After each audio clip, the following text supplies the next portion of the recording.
आज आम्हाला मायणा कुट्टरीच्या वाटेवर असलेल्या हांडीखुरीसला भेट देण्याचा योग आला। फोंड्यावरून रायच्या रस्त्याला गाडी घेतली तसे रस्त्यालगत असलेली हिरवीगार शेती, आकाशाला गवसणी घालणारे व डौलाने डोलणारे माड, निसर्गरम्य परिसर यांनी आमचे स्वागत केले।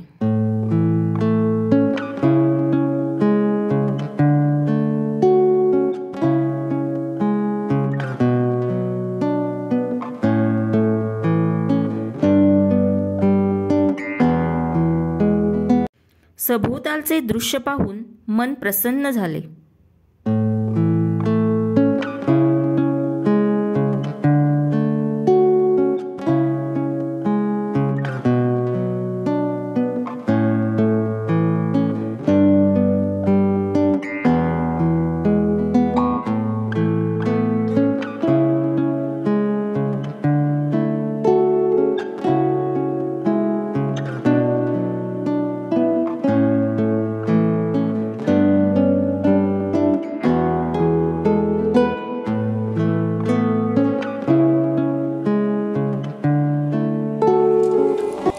येथे असलेल्या हांडीखुरीस चॅपलमध्ये प्रार्थना सुरू होती।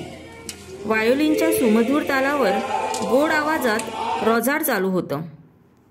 मेणबत्ती व फुले अर्पण करून लोक देवाप्रती कृतज्ञता व्यक्त करत होते।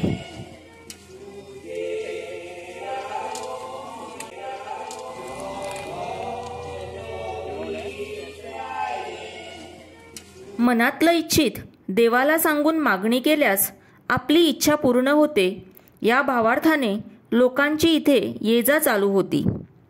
नवस पूर्ण झाल्यावर काही लोक रोजार करतात। आज पण इथे रोजाड चालू होतं। रोजाड संपल्यावर इथे नाश्ता पाण्याची सोय पण केली होती।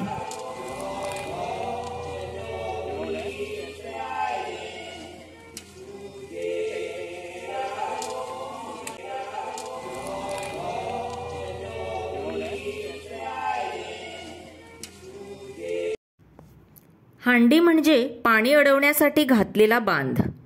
येथील शेतकरी बंधू वायंगण शेतासाठी पाण्याचा साठा करण्यासाठी बांध घालून पाणी अडवतात।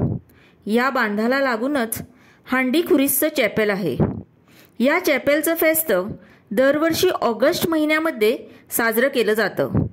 फेस्तच्या दिवशी म्हणे शेतकरी वर्ग जवळच असलेल्या सेंट रिथा चर्चमध्ये जाऊन शेतीसाठी लागणारी अवजारे घेऊन प्रार्थना करतात व मिरवणुकीने वाजत गाजत हांडीखुरीसजवळ येतात।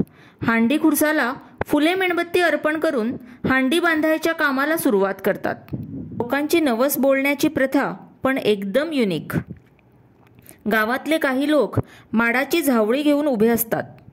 नवस करणारा माणूस आपली मनोकामना पूर्ण होऊ दे अशी प्रार्थना करून झावळी मोडतो।